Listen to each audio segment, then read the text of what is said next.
God only knows what you've been through. God only knows what they say about you. God only knows how it's killing you. But there's a kind of love that God only knows. God only knows what you've been through. God only knows what they say about you.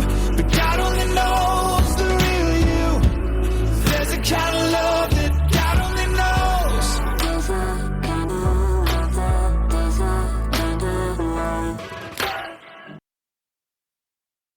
Welcome to Season 2, Episode 10 of Your Journey Is Not Over. My name is Tanya Pearson Randolph.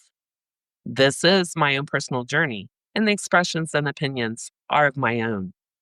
I own all the rights to my personal journey, and to your journey is not over. Neither to be used, copied, or edited in any way without my consent.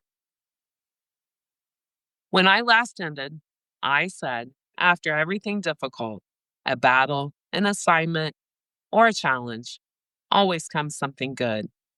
My way of seeing it, okay? It's like a reward from God. Good job, my child. You conquered the battle. You completed the assignment I gave you, and you overcame the challenge. Do most see it as a reward? Probably not. Every single person I have asked that question, the question is, after something so difficult in your life, think back now. Didn't something good always come right after that? Every single person I asked that question, some had to really think about it too, but the answer was always yes. Most said I've never thought about it like that. We are conditioned since birth that if we do something good, talk, walk, learn, etc., then we get rewarded, right? Again, my way of seeing things, okay? Why can't that be the same with God? We are his children, and he does give us free will, right? If we fight the battles, by the way, we can't lose because God is our backup. He won't send us into a battle we can't win. And when we do the assignment, I relate this part mainly to people. Certain people are sent into our lives as an assignment. These people are sent to us so that we may learn something or help that person to learn. My own opinion is that a lot of people have came and went in my life.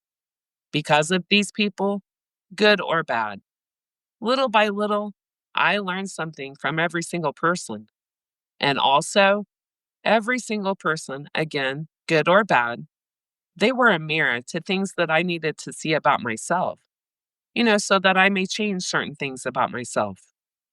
Reflect, learn, and grow from these assignments. I relate it to the saying that people come into your life for a season, a reason, or a lesson. I personally believe it's all three of those. We are all made different by God, so I think he wants us to learn from each other. I have always said it would be a boring world if we were all built the same. There would be no battles, there would be no assignments, and there would be no challenges. So, what would be the purpose, right? I try to take everything and everyone and learn from whatever experience. Yes, I am human. So, there have been some things and people, and because of my codependency issues, my people pleasing issues, and me wanting or needing to feel loved, did it take me longer? Yes, most definitely. So, guess what? I had to repeat cycles. It's almost like a hamster wheel. And I repeated it until I learned, finished the assignment, and overcame the challenge and moved on. That's where our free will comes in. Do we stay until we are the last person standing on the battlefield? Or do we walk off like everyone else? Do we stay after class, long after the assignment is completed? Or do we leave like everyone else? Do we continue the challenge even though we truly conquered it? Our common sense says no to all of those, right? Sadly, our traumas tell us yes sometimes. I have to backtrack a little bit to tell you my something wonderful, okay? While in the hospital, my first time, I was so sick and so focused on getting better. Truly, I think with everyone being told, lied to, manipulated into believing I was doing this to myself, Looking back now, I think it played a major role in my relationship with my boyfriend. He called a lot to check on me, but at this time, we had decided to take a step back. Let me focus on getting better. He stressed how he felt he was holding me back, because he was 6 years older and had already enjoyed his high school years. He wanted me to focus on me and not us. He wanted me to live it up, do all the high school things like dances and dating, and be a normal teenage girl. So we did this so healthy, and yes, it made sense. And with us doing it as friendly and healthy as we did, we stayed connected. He didn't abandon me. No. We were best friends, and he and I stayed bonded. How could we not? I will say this again. It had to be God that placed him in my life. Because of him helping me, talking to me about my traumas, and accepting me and loving me, regardless of how damaged I was or felt. I got comfortable talking about my traumas openly. I accepted my traumas as a part of me, a part of my path. I was his assignment, and he did an amazing job on that. A plus. So when I was released from the hospital the second time, I did get better. I gained weight. I moved on with school, my jobs, my friends. I stayed busy and gone from home a lot. Things at home were always tense, walking on eggshells, people pleasing, and trying so hard not to have confrontations with my mom. I hate confrontations. I always have. Will I avoid it? Yes, until I can't. My mom would intimidate and bully me because I was, as I was told all of my life, way too soft or too weak. My way of thinking is that it takes a stronger person to avoid conflict than to always be wanting conflict.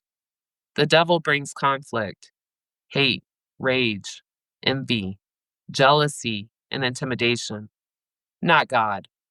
God brings peace, love, grace, and understanding. And I now realize, after all of these years, why I don't get intimidated. I get mad, and why I will tolerate bullying only for so long. And then the triggers from my mom come out. It's not pretty. I will defend myself in any way possible. Again, it's my triggers. Do I try and avoid all of that? Yes. My power is in my restraint. My power is in my peace.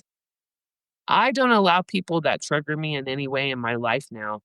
Now that I'm aware of my triggers. I've came a long way on my yellow brick road, my healing journey. When you're aware, you can change. You can change your people, places, and things. And before I go any further, I do want to say this.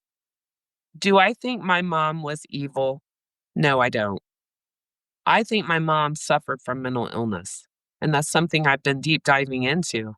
I've been reading about, I've been learning and trying to understand. Once I've educated myself completely, I will be speaking more about that. My saying is, I don't go into anything without being completely educated or doing my homework. So at this time, I do not feel like I've done my homework completely. But I did want to state that before I went further. I do feel safe enough to say a lot of mental illnesses come from unresolved trauma or stored away compartmentalized trauma. Do I think my mom had massive trauma? Yes, I do. And sadly, they ran and destroyed every single part of her life. God bless her soul. What does give me comfort is that God heals us completely before he takes us home. I know she is now in her right mind, and I would like to think that she's one of my biggest cheerleaders, telling me to break these cycles, break these curses so that our grandkids, great grandkids, great great grandkids can live happy and healthy lives. Hopefully, one day trauma is a thing of the past. In fact, later on in my journey, I will tell how I had COVID. I thought I was dying, I truly did. And it was, in fact, my mom that I give credit to, along with God, of course, for saving me, helping to break my extremely high fever. It's a magical story, by the way. Now on to my something good after I worked so hard to get better and carry on. I got asked to the prom. This wasn't just any prom either. I got asked to the prom from a friend that went to my old county school. Of course, I said yes.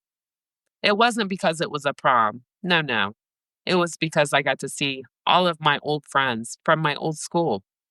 It was magical. It truly was.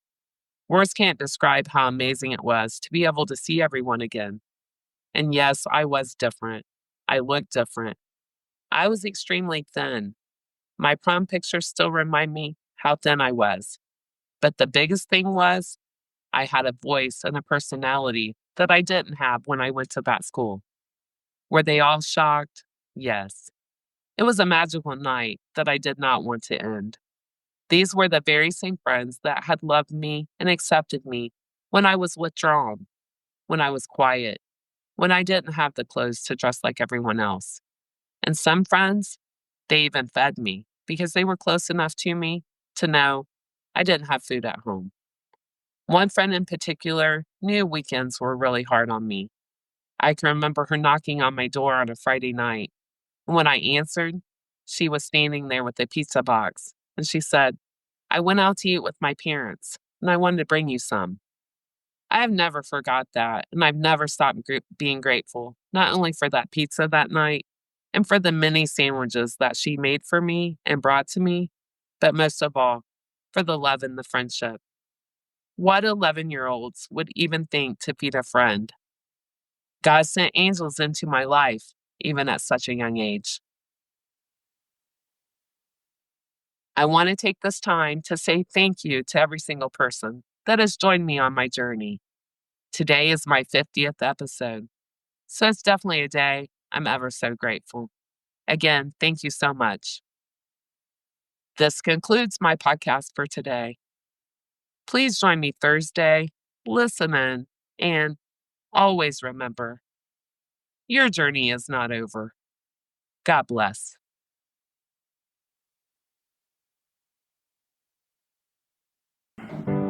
God only knows what you've been through. God only knows what they say about you. God only knows how it's killing you. But there's a kind of love that God only knows. God only knows what you've been